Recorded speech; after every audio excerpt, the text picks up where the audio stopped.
So you want to make money on prediction markets, which I can understand why, because Kalshi has like $1 billion marketing budget, and you've probably seen their ads 100 times in just the past week. But my name's Marcus, and I made close to $500,000 in 2025 on Kalshi and Polymarket. In the first, let's see, 36 days in 2026, I've already done over $90,000 on prediction markets. And in this video, I'm going to explain how you can be more profitable on prediction markets like Kalshi and Polymarket yourself. I'm going to try to make everything that I talk about in this video as comprehensible as possible, so anyone that's watching this video can benefit from it. And by the end of this video, you're going to understand prediction markets better, and you're going to learn some of the most important specifics, rules, and strategies that you can use to be as successful as possible. Now, I'm also not going to give you specific picks or insights, and quick disclaimer, I am not a financial advisor. This is general information only and not financial advice. I'm going to cover the best strategies to use, how not to mess up and screw yourself over, and my most important tip I'm going to say for the very end, but this is a big mistake that I see a lot of people doing.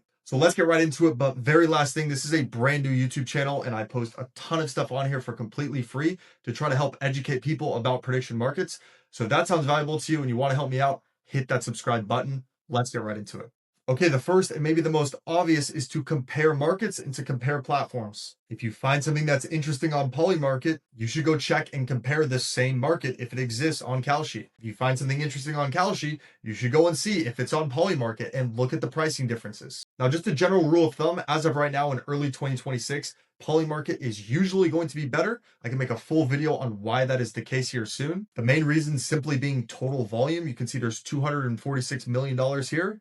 If you go over to Kalshi, there's only 13 million on the exact same poll. Polymarket's fees are also typically better, but that is also situational. Again, one of the main reasons why you would even want to take a position on Kalshi is if you see a discrepancy and you're getting a better price there. All right, my second point is kind of my last obvious point, but I do think that this is really important. You need to pick a niche and specialize in that niche. There are a lot of different markets. You got politics, sports, crypto, finance, geopolitics, earnings, tech. And unless you are in a very restricted community that forces you to sign an NDA to join and shares those discrepancies and edges with you, so you have to do as little work as possible, it's best to just stick with one market and get really good at that market. Specialization matters because news breaks constantly and you can really only monitor one or two niches well. So let's keep this simple. I would say the easiest way to hone in on what niche or what market you should focus on is pick something that you already enjoy or you already know a lot about. If you enjoy watching Tucker Carlson and you're a right-wing looks maxer, it probably makes sense to do something in the politics. If you are an environmental science major in college, you probably would want to look into focusing into the climate and science section, the weather section. And I think people would naturally lean towards doing this anyways, but I think I should say this because a lot of people want to try to get into a market that they know nothing about. And if you pick something that you already know a lot about, it just makes staying on top of the news and researching your edge less of a chore, and it'll just come to you more naturally. Now, this next one is going to be hard for a lot of people, but this is getting into my more serious points, and you want to think probabilistically. Let me get rid of this, but that's a big word that means that you want to think in probabilities and you don't want to treat each event as a binary yes or no. Every contract represents a probability, and your goal is to find mispriced probabilities in situations where Kalshi or Polymarket's prices imply, let's say, a 75% chance, but your research, your edge is showing a 90% chance. That expected value is what you should focus on and not, is this going to happen or not? And I'm going to come in close for this one and tell you that is literally all it takes to be profitable on prediction market platforms. And again, this is another good reason why you should compare Kalshi and Polymarket to each other, to focus more on making a probability decision instead of a gut feeling decision. Now, I can make a whole separate video on this, but if you find something that is super mispriced, even if it's not something that you think is going to happen, you can buy it at that juiced mispriced position and then just sell it later when it corrects. And that also kind of leads me to my next point, which is to not fall victim to the number one fallacy that everyone in their grandma seems to fall for, and that is the long shot fallacy. The most common time that you're going to find a mispriced line is on a big multiplier with low odds. People are less discerning about losing points, losing value on something where they see a big dollar amount, and the idea of turning a little bit of money into a lot gets people excited, and again, they kind of forget to look at what should the odds actually be set at. Now, for example, I'm just going to use Marco Rubio here. I don't know if this is a good example. I know nothing about this. This could be perfectly accurately priced at 12%, but the fact that over on Kalshi, he's at 19%, I don't think that's the case. But I'm just using this as an example to prove my point. So let's just say that we're a casual prediction market user. We don't even go look at Polymarket to see that we could get way better value over there. We're just on Kalshi. We see Marco Rubio has a 19% chance. If I put $1,000 on that, how much money will I make? Oh, $5,000 from only $1,000. This is where people get cooked. This is the long shot fallacy. When people see this big number right here, they are way less likely to be focused on, hey, is this actually a 19% chance or is this a bad buy? This becomes really obvious when you go look at another platform and you say, okay, if I put $1,000 on Marco Rubio to become the Republican nominee in 2028, I get an extra $3,000. So it's easy to see the difference when you switch between two different platforms. Obviously, you want to take this on Polymarket because you're going to make an extra $3,000. Now, again, this is just for an example, but let's say in reality, the chance of Marco Rubio becoming the Republican nominee in 2028 is actually more like 5 or 6%. If that were the case, you're getting absolutely scammed value-wise by taking this at 12%, when the true value of this position would be like closer to 20,000. So even if the price is better on Polymarket versus Kalshi, you still could be getting a bad price, and you should be able to identify that, not fall for that long shot fallacy where you want to put down $1,000 to make a bunch of money. And instead, you should be able to identify, hey, if this should be at 5 or 6%, this should be at maybe 95 instead of 88 cents. And that is going to be where you're able to find the most value, fade all the casual users who want to turn a little bit of money into a lot and get rich quick. Now, again, the casuals and degenerates don't like to do this, even if they're getting 5, 6, 7, 8 points of value, because they're locking up $1,000 of their money to only make 13%. Again, I'm not even saying that this is a good trade. I'm just using this as an example. But if your research is showing you that a line is mispriced like this, I have found that this type of position is one of the best and most consistent plays that you can take. And let's not be delusional here. Let's look and see what the S&P average yearly return is.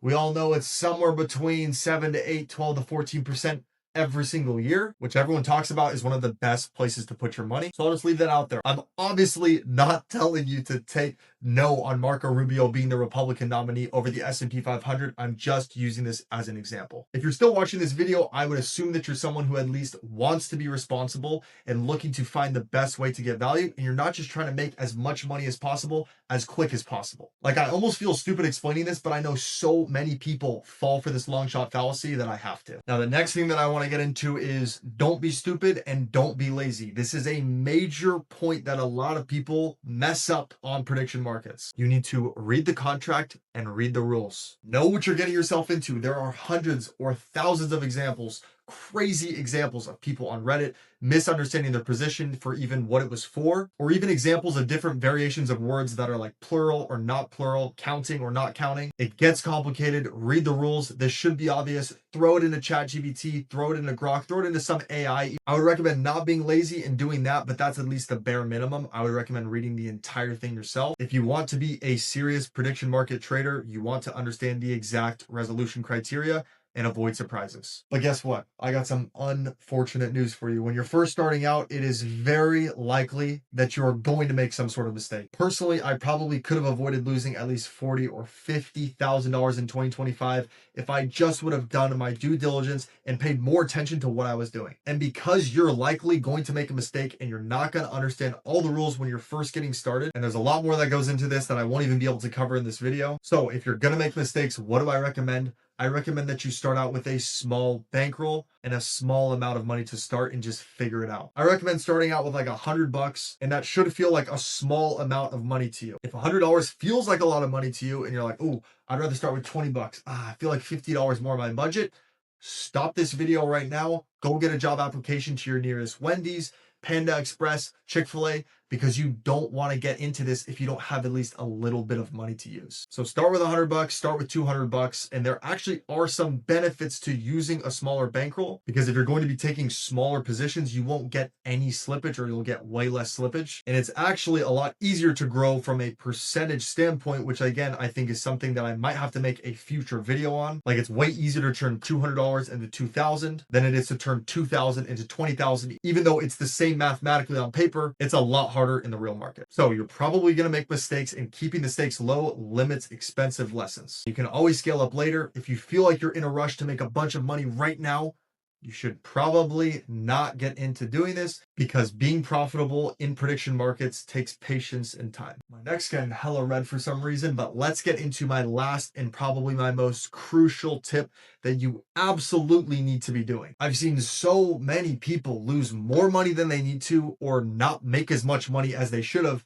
because they literally made this one simple, lazy mistake. And when I show you this, if you realize that you've already been doing this, don't worry, because 90% of the casual users make their predictions like this. Let's head back over to Kalshi because they have an easier interface to explain this. Most people, when they're viewing a position that they want to take, view it in the default mode that all prediction markets show you, and that is in dollars right here. But instead, you should be viewing this as a limit order. Now, there are some instances where you don't want to use them, but I'm not really going to get into that in this video. And really the main thing to note when you are using limit orders is you have to be more on top of them and keeping a close watch on them in case you need to cancel or change them. But don't let that confuse you. There is not a single profitable prediction market trader that doesn't use limit orders. Limit orders let you specify the maximum price that you're willing to pay, and this control prevents overpaying and allows you to capture that low end of the bid-ask spread. And Kalshi and POLYMARKET even reward liquidity providers by not making them pay fees. If your limit order rests here on the site, like you can see all of these right here, and it is later filled by another trader, you avoid those trading fees. Now, on the flip side of things, if you're just here and you're a casual and you buy a position in dollars, that triggers fees because you are taking liquidity, whereas a limit order makes liquidity, and often the sites reward you for that because they sit there until they're filled. So let's illustrate this with my boy, Mr. JD Vance here as the potential 2028 Republican nominee for president. We got the yes price at 47 cents and we got the no price at 54 cents. So let's say that we want to do a market order in dollars for $1,000. The total payout that we're seeing here is going to be a little bit over $2,000, $2,051 to be exact. Now, instead, if you go and place a limit order for just under the 47 cents, let's just do 46 cents. You can do this for different amounts, but again, I'm not going to quite get into that in this video. I'm just showing this as an example. Let me do some quick off-screen math here. And there we have it. If you take 2,174 contracts, that comes out to almost exactly the same $1,000. But now you're going to be looking at a payout of $2,174 instead of that original $2,051 that we saw from just the market order if you just put it in under this right here. And the difference in the total payout stems from entering at the bid rather than the ask, and you're not paying the taker fees. The trade-off is patience, and this is a good idea to do for most of your trades because, again, your limit order only fills if another trader takes the opposite side. So a good rule of thumb is to place your orders early and monitor them closely, but it's worth the wait when you are aiming to get maximum value. So last thing I'll say, when you're not going to want to do a limit order is let's say when you're watching some live event, some speech, and you're trying to time something within 5 or 10 seconds, that's when you're going to want to do a market order and not a limit order. But for most educated positions, you're going to want to do a limit order. Okay, I'm just now noticing how messy the background of this video was with all my Legos, ski boots. Hopefully you don't even care about that. All you care about is becoming more of a pro on prediction markets. And that's exactly what I'm going to be doing right here on this YouTube channel. I don't know when you're seeing this video, but at the time of making this, this is a brand new channel. So if you like this type of free game, just hit the subscribe button because I'm going to be posting more videos that are going to help you. If you want to see a more detailed breakdown on literally anything, drop it in the comments and there's a good chance that I'll make a video about it. And if you already know that you're pretty serious about doing this, I do have an insider community with some of the best prediction market analysts in the entire world. It's definitely not for everyone, and it's not really for beginners either. And it does require you to sign a non-disclosure agreement to join because we keep things very tight. There's also no financial advice inside of that community, just like there's none on this channel. One more time, I am not a financial advisor, but if you want to be around more like-minded prediction market pros, the link to that community is going to be in the description. And other than that, that's all I have for you guys in this video. Hopefully it helped you in some way, and I'll see you guys in the next video.